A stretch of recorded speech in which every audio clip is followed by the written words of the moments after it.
청계산장의 재판. 바구는 미스터리 스릴러. 3. 2달 후 4월. 대구 중부경찰서에서 형사로 근무하는 양종호는 며칠 만에 집에 왔다. 30대의 젊은 형사인 양종호는 현장 근무가 잦은 까닭도 있지만 홀로 계신 부모 노모의 잔소리를 덜 듣기 위해서라도 귀가가 규칙적일 수가 없었다.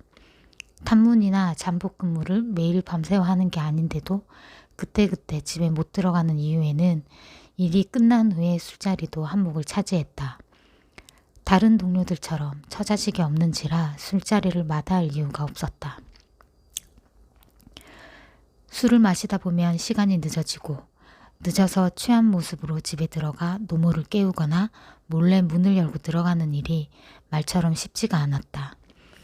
그냥 새벽까지 술집을 전전하다 관내 숙직실로 기어 들어가거나 서에서 멀리 있는 경우엔 근처 찜질방에 들어가 잠깐씩 눈을 붙이고 그 차림으로 출근하기 일쑤였다.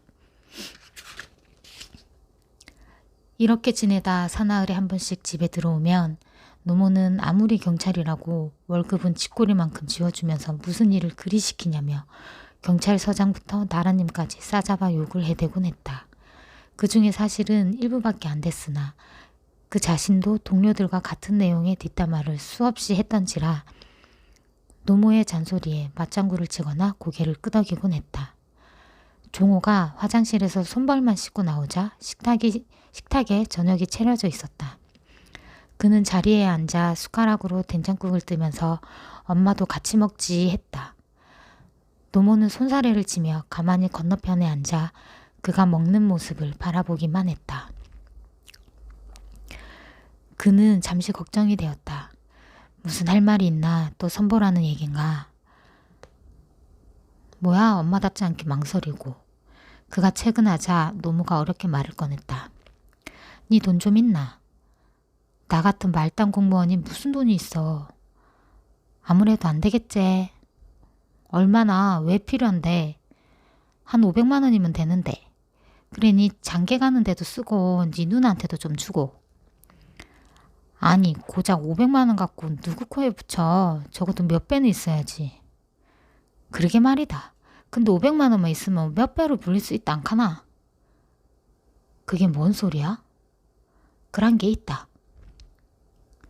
뭐야 자세히 얘기해봐. 그게 투자라는 게 있지. 엄마가 투자를 어떻게 알아? 종호는 신기한 듯 노모의 얼굴을 새삼 뜯어보았다. 니네 무시하나? 투기도 아니고 투자다 알겠나? 그는 수저를 놓고 잠시 엄마를 지그시 바라보고 말했다. 엄마 주식했어? 야가 무슨 소리고? 근데 난데없이 투자는 뭐야? 노모가 설명을 한다. 어느 날 노인정에 젊은이들이 찾아왔다. 굉장히 좋은 기술을 개발해 상품을 만들어 팔려 하는데 돈이 없다. 어르신들이 500만 원만 투자하면 매달 20만 원씩 이자를 베팅해 준다. 그럼 1년이면 240만 원이고 2년이 지나고 한 달 만에 원금은 그대로 돌려받게 된다. 10년이면 5배 가까이 돈을 불릴 수 있단다. 종호는 코웃음을 쳤다. 어떻게 그런 말을 믿을 수가 있어? 딱 들으면 사기인데. 그게 아이라카에 꼬박꼬박 이자 들어오는 건 내가 봤다니까. 뭘 봤다고? 아는 영감 할매들 통장에 매달 정확하게 20만 원씩 찍혀 있는 걸 봤단 말이다. 은행 통장은 거짓말 안 하지? 그거야 그렇지만 엄마가 봤다고 직접? 그렇다니까.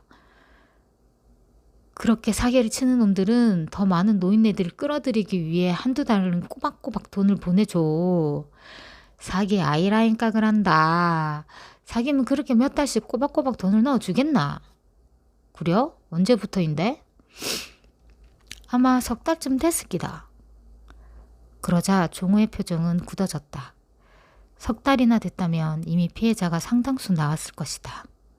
그런데도 아직 이자가 입금되고 있다면 피해자들이 피해 사실을 인지할 수 없을 것이고 당연히 신고도 하지 않을 것이다.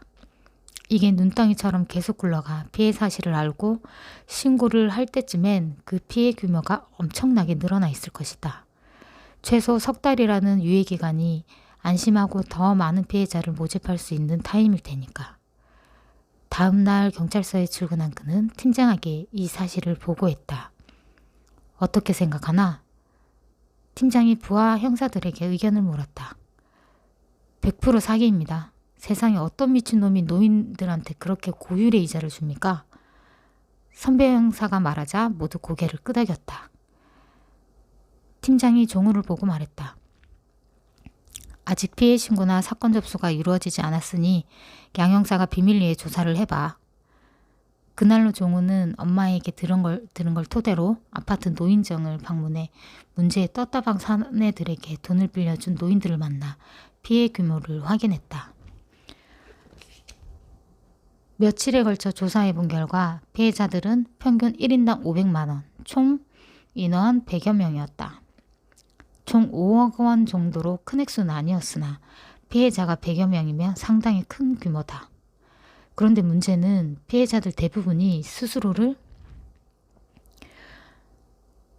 피해자라고 생각하지 않는다는 점이다. 매달 정해진 날에 이자가 꼬박꼬박 입금되기 때문이다. 앞으로 예상할 수 있는 진행 방향은 두 가지였다. 첫째, 그들 떴다방 야바위꾼들이 더 많은 투자자를 모아 지금보다 훨씬 많은 돈을 가로채기 위한 신뢰의 표시로 약속한 이자를 계속 지급한다. 이 경우 그들 일당은 계속 이 주변을 얼짱거리며 더 많은 노인들을 모으는 활동을 할 것이다. 두 번째는 이곳에서의 사기활동은 어느 정도 목표를 이루었다고 보고 모든 것을 걷어 사라지는 것이다. 그럴 경우 그들이 사라지는 순간 더 이상 이자를 지급할 이유는 없어진다. 그런데 종호가 조사한 바에 의하면 그들은 이 도시 어디에서도 활동을 하고 있지 않았다. 모든 돈을 걷어서는 사라진 것이다. 그들이 사라진 지 벌써 한 달이 넘었다. 어느 누구도 한 달 사이에 사람들 눈에 띄지 않았다. 그 때문에 투자를 한 노인들만 다른 노인들에게 시달려야 했다. 자신들도 투자를 할 테니 그 사람들을 만나게 해달라고. 그들이 사라진 후에도 이자는 꼬박꼬박 지급되고 있었다. 도대체 어찌 된 일일까? 종우를 비롯한 형사와 팀원들은 혼란에 빠졌다. 어쨌든 그들 일당의 신원만이라도 알아내라는 팀장의 지시에 양종우는 그들 셋 가운데 겨우 2명의 이름을 알아냈다. 노인들 통장으로 계좌이체를 할 때 쓴 이름이 허삼도였다. 허삼도 어디서 들었는데. 그리고 그들끼리 서로 이름을 불렀을 때 노인들이 들었다는 이용수라는 이름이 또 등장했다. 나머지 한 사람은 끝내 알 수 없었다. 허삼도는 40대 초반이고 이용수는 20대 후반이었다. 이름과 나이, 인상착의 등을 토대로 범죄 기록을 조사해보니 허삼도는 사기 전과가 3번 있었고 이용수는 전혀 나타나지 않았다. 전과가 있는 자가 비슷한 유형의 일을 벌였다면 충분히 의심해볼 만하다. 종호는 두 사람의 소재 파악에 주력하고 수배를 내렸지만 좀처럼 그들의 흔적은 찾을 수 없었고 날만 하루하루 지나갔다. 4. 강남의 한 성형외과. 신경주는 전도 유명한 성형외과 의사였다. 한국 성형외과의 수도라 할 수 있는 강남의 중견병원에서 고액의 연봉을 받고 많은 사람을 완벽하게 변모시켜 주었다. 그 몇 년 후 모아둔 돈 절반과 대출금 절반으로 자신의 병원을 열었다. 그 후로도 몇 년은 잘 나갔다. 수술로 돈 버는 게 바빠서 결혼은 물론 연애도 제대로 못 해볼 정도였으니 잘생기고 예쁜 것이 능력이 되는 후기 자본주의 사회 분위기는 그의 사업에 날개를 달아줬다. 끊임없이 사람들이 찾아왔고 돈을 싸들고 온 사람들은 원하는 얼굴과 몸을 갖고 나갔다. 처음에는 젊은 여자가 대부분이었으나 곧 젊은 남자가 가서 했고 다음에는 늙고 어린 여자가 또 다음에는 늙고 어린 남자가 찾아왔다. 처음에는 어디를 얼마나 고쳐야 하는지 상담하고 견적을 뽑아줬으나 나중에는 그들 스스로 견적을 뽑아왔다. 언제나 예약이 밀려 있었기 때문에 그로서는 굳이 비싼 상품을 권할 필요도 없었다. 쇼핑하듯 간단히 몇 분 만에 수술을 끝내고 카드를 긁은 후 가벼운 걸음으로 나가는 사람이 많아지면서 그의 일은 고부가가치 사업이 되었다. 아무리 일회용 고객이라도 구매 만족도가 높으면 언제든 다시 찾아오는 평생 고객이 되기 마련이었다. 더구나 성형상품이란 하나에 만족하면 다른 곳에서 흠이 발견되는 것이어서 다시 찾아올 수밖에 없었다.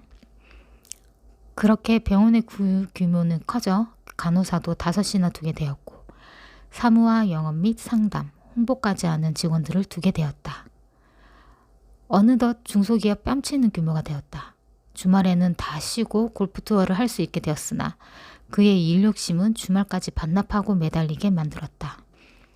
물론 그 대가로 들어오는 수입은 고스란히 그의 통장에 차곡차곡 쌓였다. 언제까지나 승승장구할 것 같았던 그의 사업이 기울다가 곤두박질치고 마침내 끝장난 것은 단 한순간이었다. 그리 크지는 않으나 탄탄한 대지라고 여겨졌던 기반이 단숨에 수렁이 되어버렸다. 처음에는 단순한 컴플레인이었다. 그것도 고객의 요구를 제대로 전달받지 못해 엉뚱한 수술을 한 데 따른 실수라고 할 수 있었다. 고객에게서 상담원, 간호사, 그리고 의사인 자신에게로 이어진 견적 전달 라인에 문제가 있었는데 어느 단계에서 잘못되었는지 알 수 없었다. 상담원은 고객의 요구를 그대로 반영해 견적을 냈다고 하는데 고객은 절대로 그렇지 않다고 주장했다. 첫 번째는 신경준의 실력이 좋아 잘못 시술한 부분은 원상복구하고 원래 고객의 요구는 무료로 해주는 것으로 해결했다. 하지만 그 다음에도 비슷한 일은 계속 벌어졌다. 상담원의 실수라고 여긴 사례에서는 상담원을 교체했고 간호사의 실수가 드러난 부분에서는 간호사를 바꿨다. 그렇게 소소한 문제들이 대여섯 건 생기다가 안전을 되찾을 무렵 큰 게 터졌다. 환자 쪽은 의료사고라고 주장했고 사실 의료사고가 맞았다. 그런데 지금까지 한 번도 실수를 한 적이 없는 자신이 환자를 혼수 상태에 빠뜨릴 정도의 의료사고라니 뭔가 잘못된 게 분명했다. 수술을 할 때 뭔가 깜박했던가? 아니면 정신이 나갔었나? 간호사가 주사를 잘못 놨나? 어떤 것이든 모든 책임은 그 자신이 져야 했다. 환자는 다행히 종합병원에서 10달 정도 치료를 해서 나았지만 그동안의 소송 및 소송 무마와 위자료로 거액이 지불되었다. 병원 운영이 휘청거릴 정도였다. 물론 직원을 줄이고 열심히 일하면 1년 이내에 회복할 수 있었다. 하지만 운명은 그럴 기회를 주지 않았다. 그 자신이 향정신성 의약품, 소위 마약 상습 부공용 혐의로 체포된 것이다. 사실 그는 일에 중독되어 밤낮 없이 휴일 없이 일할 때 이미 상습적으로 약물을 복용하긴 했다. 아니 그 이전 인턴 시절부터 시작했다. 다만 알아서 조절했기에 별 문제 없이 끊어왔던 것이다. 그리고 병원이 위태로워졌을 때 조금 많이 복용했다. 그래도 그 사실은 아무도 몰랐다. 적어도 자신은 그렇게 생각했다. 그런데 경찰이 어떻게 알고? 간호사들일까 아니면 다른 직원일까? 이전에 함께 일했던 동료일까? 그러고 보니 대학 동기도 오랫동안 인턴과 레지던트 생활을 함께 했던 친구가 같은 혐의로 조사를 받고 있었다는 소식을 얼핏 들은 것 같았다. 그놈을 조사하는 과정에서 고구마 줄기처럼 엮여 들어간 게 아닌가? 아 젠장. 어쨌건 그는 초범이라 집행유예로 풀려나긴 했지만 오랜 기간의 상습범이라 구속되어야 할 기간이 길었고 결정적으로 의사 면허가 취소되었다. 의사가 된 지 10년 만에 모든 게 끝장나 이제 진창에 구르는 일만 남았다. 7월 인천국제공항. 장마가 막 끝난 공항의 여름은 비릿하면서도 상큼한 냄새가 났다. 장마가 끝나기를 기다렸다는 듯 해외로 나가려는 여행객이 줄을 이었다. 그들은 난리를 만난 피난민처럼 잔뜩 짐을 챙겼다. 물론 피난민처럼 꾀재재하지는 않았다. 어쩌면 그 꾀재재함이 속으로 갈무리 되어 있는지도 몰랐다. 그들의 머릿속 곳곳에. 줄을 서서 기다리는 출국 게이트와는 달리 입국 게이트는 한산한 편이었다. 게이트를 빠져나온 조성주는 약간 경멸 어린 시선으로 출국장에 모여있는 사람들을 보았다. 그에게는 변변한 여행 가방 하나 없었다. 스포티한 정장의 셔츠와 단화, 바지 뒷주머니에 지갑과 휴대폰이 전부였다. 그는 곧 자신과는 별 상관없다는 듯 고개를 돌리고 그것을 빠져나왔다. 양손은 주머니에 들어간 채였다. 공항 1층에서 택시 승강장을 향해 걷는데 주차장 쪽에서 빵빵 거리는 소리가 들렸다. 주변에 있던 어떤 사람이 그쪽으로 고개를 돌렸다. 그도 역시 그쪽으로 시선을 주었다. 검은 안경을 쓴 남자가 그를 향해 손짓을 했다. 조성주는 손가락으로 자신을 가리켰다. 나? 사내가 고개를 끄덕였다. 누굴까? 자신을 마중 나올 사람이 없을 텐데. 고개를 갸웃하면서 그는 그쪽으로 천천히 다가갔다. 양혜정 씨 아시죠? 김성주는 고개를 끄덕였다. 모시고 오라더군요. 타시죠? 조성주는 그랜저의 뒷자리에 올라탔다. 외국에서 돌아올 때마다 가장 먼저 연락하고 만났던 게 카페 미라주의 양혜정이긴 하지만 이번에도 들어온다는 사실을 알렸던가 헷갈렸다. 양마담이 마중 나가달라고 했다고? 그렇습니다. 양마담과 어떤 사이요?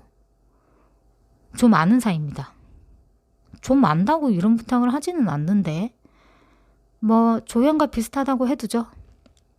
나랑 비슷한 사이다? 그건 가끔 같이 자기도 한다는 얘긴데. 그런 생각이 들자 낯선 감정이 꿈틀거렸다. 그의 기분을 느꼈는지 사내가 덧붙였다. 그리 심각한 관계는 아닙니다. 조성주는 머쓱해서 창밖으로 시선을 돌렸다. 심각한 관계가 아닌 건 자신도 마찬가지 아닌가? 그의 당혹스러움을 달래듯 사내가 음료수라도 들겠냐며 뒤로 건네주었다. 그는 사내가 건넨 캔커피를 받아 뚜껑을 따고 입에 털어넣었다. 달콤하면서도 진한 액체가 목구멍을 넘어갔다.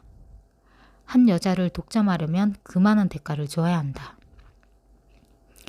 아무리 돈과 권력이 있어도 그렇다. 누가 봐도 명백한 연인관계라면 남녀는 서로에 대한 독점권을 보장받을 수 있다. 심한 경우 사생활까지 간섭할 수 있는 것이다. 조성주는 양혜정과 과거 몇 번의 연인이라 생각될 정도의 관계를 맺은 적이 있었다. 그렇다고 그 관계가 끝난 것도 아니었다. 그러니까 같이 있을 때는 연인과 같은 상태로 지내다 떨어지면 서로 무관하게 지냈던 것이다. 이런 일회적인 관계는 술과 웃음과 몸을 파는 화류계의 여자들이 주로 쓰는 방법이었는데 조성주도 그것이 편했다. 감정이란 것이 묘해서 유지하기 위해서는 많은 에너지를 소모하기 때문이다. 하지만 간헐적이라도 관계가 지속되다 보면 어떤 형태든 감정이 생기지 않을 수 없는데 지금과 같이 불쑥 모습을 드러내는 법이었다. 그는 가슴이나 머릿속 어딘가에 돌멩이처럼 생긴 감정을 또르르 굴리며 창밖을 무심히 바라보았다. 손에 쥔 캔은 이미 비워지고 반쯤 찌그러져 있었다. 문득 전면의 거울에 눈길이 갔고 사내의 얼굴이 보였다. 검은 안경을 쓰고 있어 어디를 보고 있는지는 모르겠으나 새삼 그 얼굴이 눈에 익었다. 아는 사람인가? 언제 본 적이 있었나? 거기 안경 좀 벗어보지? 사내는 아무런 대가 없이 손을 들어 안경을 벗었다. 당신 어떻게 그럴 수가 있지? 그럴 수도 있죠. 그러니까 말이야. 어떻게? 그는 대답을 기다렸지만 대답보다 먼저 눈앞이 뿌옇게 흐려졌다. 창밖을 지나가는 풍경이 꿈결처럼 일렁거렸다. 고속화도로의 차단벽과 나무들이 초현실주의 회화처럼 제멋대로 형체를 무너뜨렸다. 어지럽고 눈꺼풀이 무거워지는 것이 시차 때문인가? 수없이 외국을 드나들었어도 지금처럼 심한 적은 없었는데. 짧은 순간 거울 속에서 다시 검은 안경을 쓴 사내의 얼굴 각도가 미세하게 비틀어지는 것처럼 보였다. 이쪽을 보는 건가? 입꼬리도 모양이 변한 듯 했다. 그는 손에 힘이 풀리면서 바닥에 떨어지는 깡통을 내려다보았다. 당신 무슨 짓을 한 거야? 겨우 한 문장이 완성되었지만 더 이상 입이 열리지 않았다. 그는 그대로 뒷자리에 머리를 떨구었다.